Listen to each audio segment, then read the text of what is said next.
Chelsey, welcome to Art and Cocktails. I'm so excited to have you on the show, and I have recently received your beautiful new book, and I've been absolutely loving it. I have so many questions for you. But before we dive in, welcome. Thank you so much. I'm so excited to be here and really grateful to know it is in good hands with you. Yay, thank you. So I'm going to ask you tons of questions about the book and tarot and all of those things, but for our listeners, could you quickly introduce yourself and tell us who you are, what do you do, and what is currently inspiring you?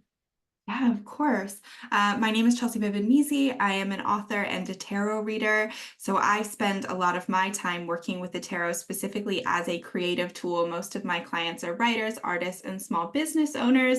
So I help novelists get to the end of their draft and submit out to agents using the tarot as a guide, as a sounding board, but also my experience in the creative industries.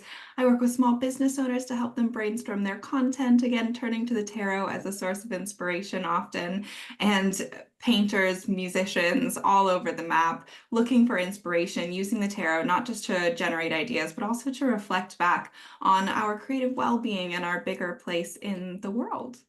How fabulous is that? I definitely am already benefiting from the work that you do. I'm a painter myself, and I run Create Magazine and this podcast, and it is such an interesting perspective to use tarot for this guidance. And honestly, I always sort of associated tarot with this kind of mystical, fortune telling thing. But over the past 4 years, I feel like it's really come to the surface, and people are more open about it and more interested. How did you get involved with tarot? What introduced you to this world? I would love to hear your story. Yeah, of course. Thank you so much. So I definitely found myself a skeptic throughout the majority of my life. But however many years ago now, in my late 20s, a friend of mine invited me to be her guinea pig whilst she was learning to read tarot cards. And reluctantly did I agree. And thank goodness I did, because she pulled some cards for me that evening about a book that I was writing at the time, a novel I was working on. And you know, I looked at those cards and I fell in love with this medium. I'd been really, I think, seeking something that filled the gap between my creative exploits as work and how I viewed creativity as a spiritual experience. And I don't think I could name it as a spiritual experience until the tarot came into my life and gave me language around that and helped me understand and unlock that I'd been so focused on my work that I'd forgotten about the connection to the magic that is what makes the work worthwhile. And tarot formed that connection for me, I think, through imagery, through the storytelling that's present in the cards. I just felt like, aha, here's this missing piece of my creative process. And it changed everything. So here I am today. That's brilliant. And I want to dive into the book in a moment as well, because I find that you found a way to really interpret some of the language that is in the pamphlets that come with the traditional tarot can be a little overwhelming and sometimes to me even a little scary. But you found a way to really explain it and really use the metaphors when it comes to creativity and life and abundance and all those things. So I'd love to ask you, how did you, after you had that experience, what was the journey like for you to really get to know all the different arcanas and types of cards? There's so many, so much information, so much history, the imagery, the symbolism, and the meaning. What was that like for you to truly start to understand all of the things that go into it? So fun. I think is the first answer is so fun. And I think I had a little bit of a head start in that my educational background is in literature, in theater, in culture, and the tarot draws on archetypes in storytelling and cultural archetypes. So in fact, it was speaking a language that a lot of my academic background was already well immersed in. And what I loved about it was it provided this playful way of thinking about archetypes. And so I was able, I think, very quickly to layer on And I encourage anyone who works with the tarot creatively to do the same, to layer on stories that I knew, to learn the cards through association of, the lovers, we can associate it with biblical Adam and Eve because that's what's in the picture, but Adam and Eve isn't so much about love and romance as it is about the commitments that we make and who we choose to tie our ship to and how we take on the consequences of our commitments. And so for example, I was able to do that with a lot of the cards, or to choose my own way of looking at them through the lens of particularly story and art. And that made the learning process very joyful, very fun for me. It felt like a natural extension of a lot of the interpretive work I was doing in academia and as a creative as well. So it felt like a natural extension because I was just there looking at the cards, asking myself, what stories are they telling me? What stories do they intersect with that I know? And I would really encourage anyone who's learning to take that tack. The white book is important. The pamphlets that come with your decks are important. It's always good to know what the traditional keywords are, but the more you make your own initial connection with the cards and what you see in them, the easier it will be to then go, and I can see how the lovers is associated with a big choice and with romance because it does link back to this the very first couple in Western history, for example. And so those connections I felt like came through opening up to the knowledge that I already had. And we all have knowledge. It doesn't have to be literary or cultural. We all have stories in our lives. And so looking at the cards as representations of the stories of our lives first, rather than this new language we have to memorize, Yeah, is the thank way you. to go.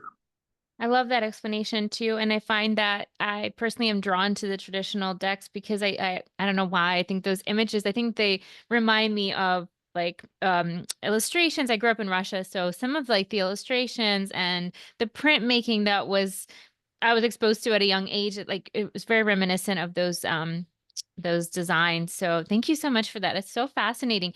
Now I have to ask you a question. So when I was growing up, I had a very conflicting upbringing. Even though I grew up in Russia, I was like in this community of very religious people. A lot of missionaries came to Russia in the 90s.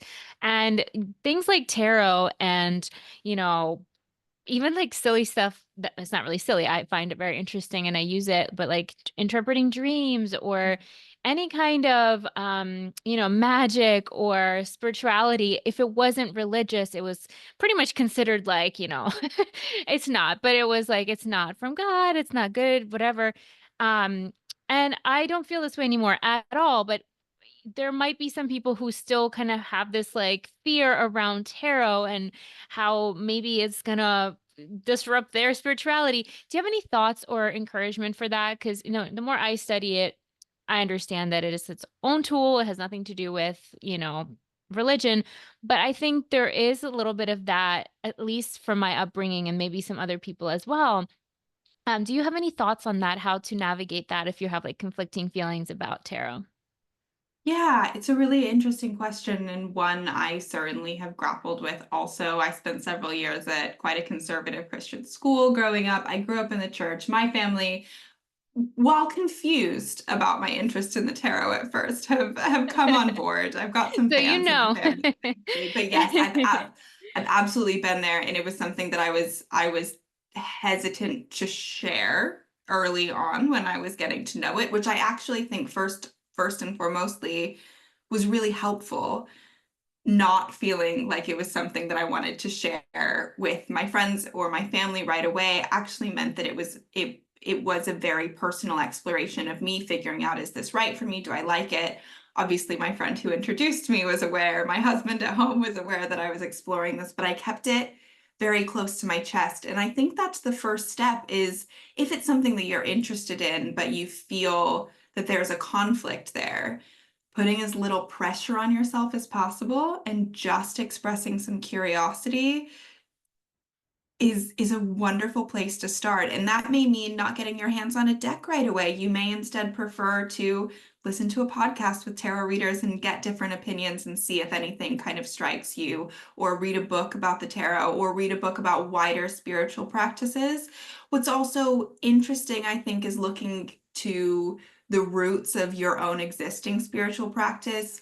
You know, I've had conversations with people about the intersection of tarot and uh, saint practice within the Catholic Church, for instance. There's some overlap there, and lots of different spiritual practices have that. And so, looking back to your own roots and what actually feels good to you in your own spiritual practice, and then asking yourself the question, does tarot fit in here for me and my spiritual practice rather than what other people in my practice are telling me is right? It's always that question of what connects me to myself and to into the higher power I wish to connect to.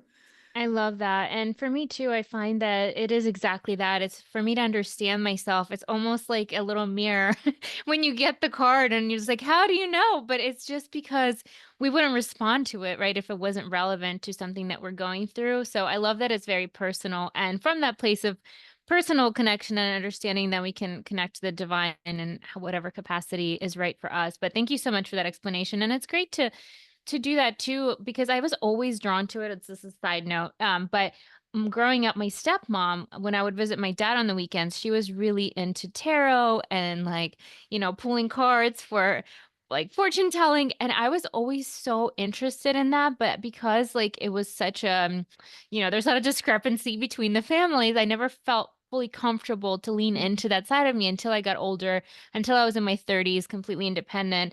And now now I am free to explore all the things, and it's, like, such a wonderful thing because it's not scary and it's not evil. What a cool way to connect back to the inner child as well, to indulge in some curiosity that you didn't once feel safe indulging in, which I Yeah. love is something that I think the tarot does so well, is invite us back to play, to imagination, and the idea that you had these questions about the deck at a young age, weren't able to answer them, and now you get to come back to it. That's such a beautiful story and full circle. I love it. Ah, thank you. Yeah, I love it so much. And so when I got your book, I was very excited because I kind of started to dabble during COVID, and I'm mostly an Oracle card girl. Like I have a few Oracle decks that I love, but I always was curious about tarot. But it can be a little bit overwhelming, right? Because there's so, like I said, there's like 72 cards and all the different things. So for me, it was kind of like a barrier to entry. But when I got your book, I was pleasantly surprised that I didn't have to just like read about every single card, and I read like the first few chapters and I started to explore the major arcana. And then what I did was to not overwhelm myself, I just started to do some of your exercises. I kind of intuitively like flipped to a page and it opened to scarcity, and that's the one that made me cry. It was so beautiful.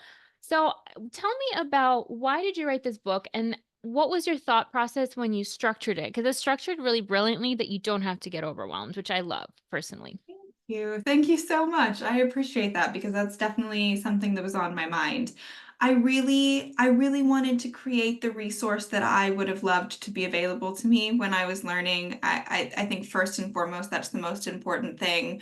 When I really dove deep into learning the cards, I was already thinking about them as a creative tool. I'd drawn these for these very first cards about my own novel, and so from the get-go, was it something that intersected with creativity for me? And so I was very early on looking for those resources, and there are resources out there. People who write about tarot are writers, so of course they're all interested in the creative process. I'm far from the only one, which is such a beautiful thing, and I think inherently tarot is a creative experience.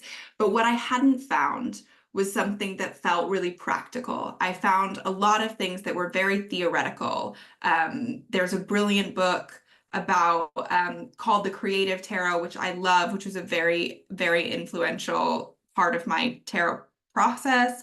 But what I found there was the idea of comparing cards to certain creatives, assigning those archetypes, which I think is a beautiful thing to do. I've already suggested it here. But I wanted a workshop. I wanted to get my hands dirty and to try some stuff, but I needed a little bit of help. I needed a little bit of a container. And so the book really arose out of that desire to facilitate creative play through the tarot rather than just have a conversation about the tarot as a creative function in theory. That's awesome. Yeah, I really feel that because like I said, I really appreciate the fact that I can learn, I can simultaneously tackle an area where I might feel blocked or challenged in, and I can also learn about a card, right? So it kind of has like a double whammy, beautiful effect where you're both educating yourself, but also allowing yourself to not have to go through the entire education process.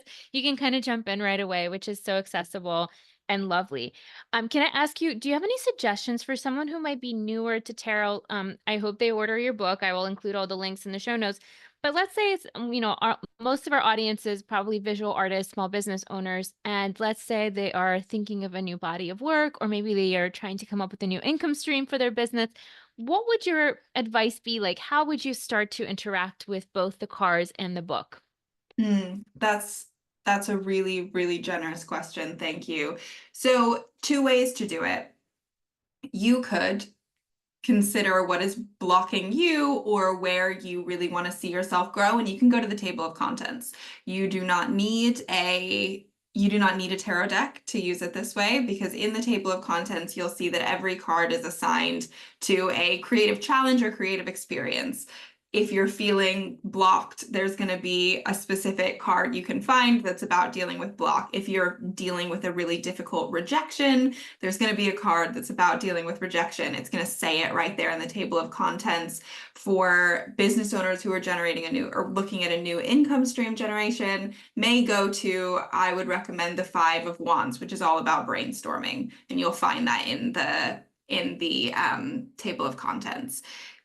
If you're looking for like detail and inspiration for a new piece, ooh, where should we go? Where should I point people to? Let's see. Let's have a look.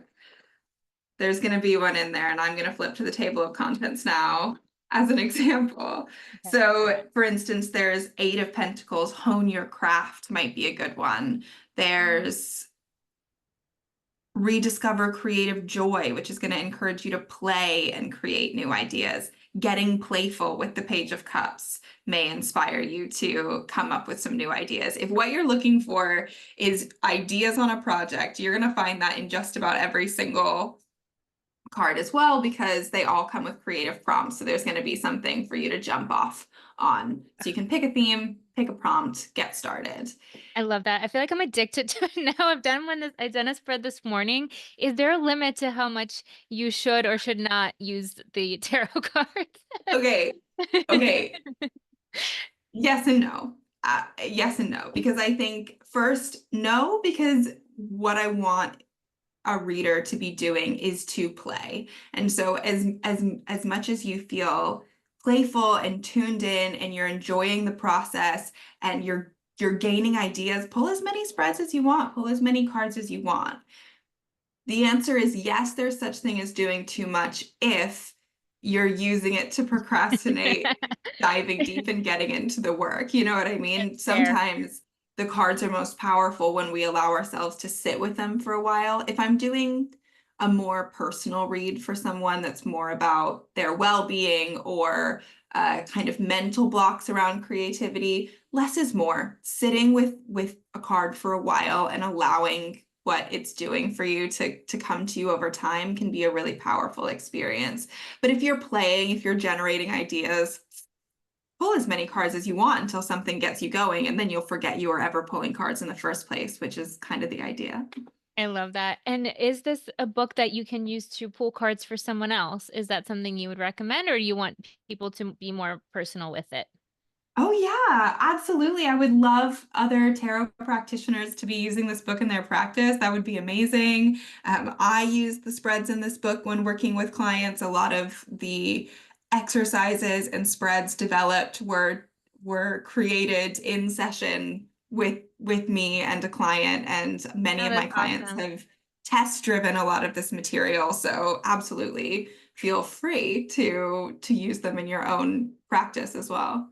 I love that. Can you speak on something that you wrote in the book, and that is about the symbolism and kind of metaphorical nature of the cards? Because sometimes you'll get a card like death, Mm. and our immediate instinct might be to panic. It's just like a very stark, word and image, right? Do you have any suggestions for how to reframe that and like really not take it really personally and literally? Yeah, absolutely. So the first thing is that the practice that I've suggested, the way of working with the cards that I've suggested in Tarot for Creativity is not a predictive approach. So there are different ways to use the tarot. We already touched on it being a tool that you can use in lots of different ways. Some readers use it in a predictive sense. I'm pulling this card and that means something may happen in the future. When the death card comes up in a predictive reading, it rarely means they're predicting death. It usually is related to big change or the end of a relationship, the end of a job, etc. It's a metaphorical end. I like to take it one step further and go, okay, we're not talking about what is going to happen. We are not predicting. That's not the kind of reader I am. I think predictive readers are who are good at it are brilliant. But for me, it's ideas. So why should we be afraid of an idea when as artists we can explore the idea instead? And I think that's what I would hope anyone coming to a quote unquote scary card, death being a great one, could think of instead. What a beautiful muse is death. Like what a rich and Yeah. generative muse is death for the artist. We Hmm. can take these scary themes and we can go, what is it that scares me about it? And what does that prompt me to say, to make, to explore? And we can make really incredible art from whether we want to take the death card literally or not. It doesn't matter because what we're doing is using it to spark an idea. Mm, the beautiful explanation. I love that. It's so much deeper than just, oh no. I love that so Yeah, much. and it's never an oh no. It's never an oh no. In the way that I hope people will work with this book, it's never an oh no. It's at worst, maybe. Yeah, I'll see. I think that I'll see. you've done a beautiful job, and I just wanted to highlight that because I love the kill your darlings phrase and how you tie into other people's creative journeys and practices into it as well. So thank you so much for doing that. Do you have a favorite type of tarot deck, or is there one you would recommend that maybe is like great for artists, or do you like the classical one? What are your preferences? Just personal question. Yeah. If a listener is considering buying a tarot deck for the very first time, first things first, there's a terrible myth that you can't buy your own tarot deck, that you must be gifted it. Not true. You can buy your own tarot deck. I did. I've written 2 books about the tarot and it's changed my life. So far so good. You can buy your own tarot deck.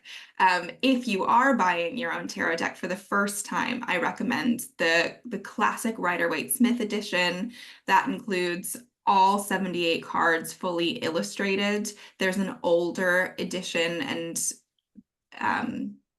tradition in the tarot called the Tarot de Marseille tradition. Not all of those cards are fully illustrated, so it can feel a little bit less accessible. So classic Rider-Waite-Smith is the first way to go, but finding a deck that speaks to you on a creative level is one of the most fun things you're ever going to do. So get to know the Rider-Waite-Smith and then go to your local esoteric shop, a lot of times also your local bookshop, and browse what they've got and sink into the images. Look at them, choose something that feels really unique to you. I'm sitting with a really beautiful deck right now called the Fyodor Pavlov Tarot, which I love. The imagery is really rooted in the Rider-Waite-Smith, but it's updated.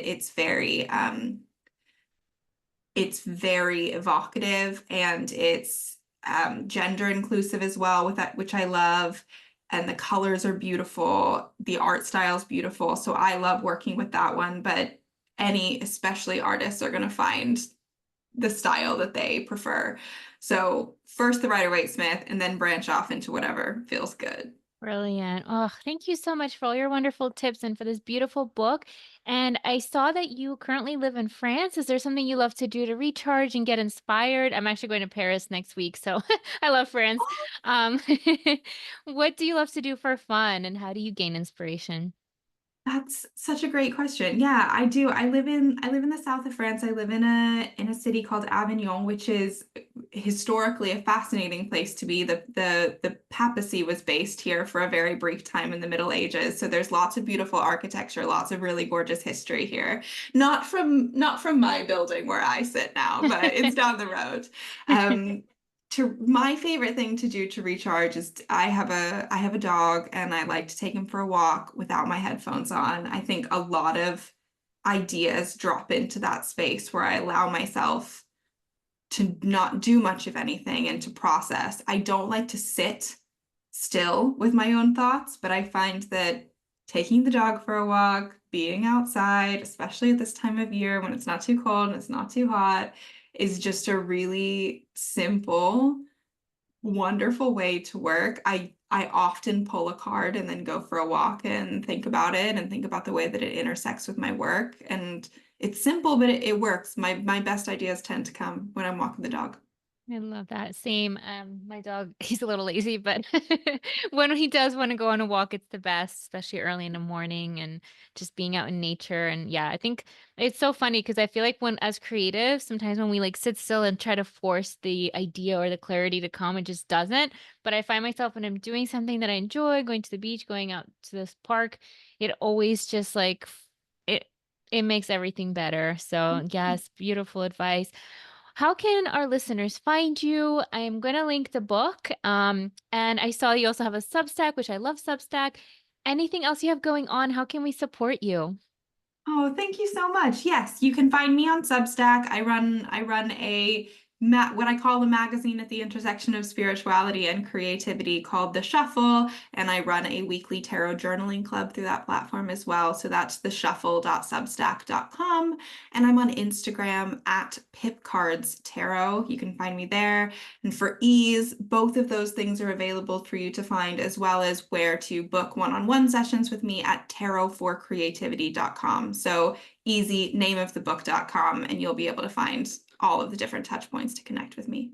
Brilliant. Thank you so much for being on the show, Chelsey. It's so nice to meet you. And thank you for this beautiful book. To our creative community, it's going to be a great resource. Thank you. It's been a beautiful conversation. I really appreciate you and you giving the book a try. It warms my heart.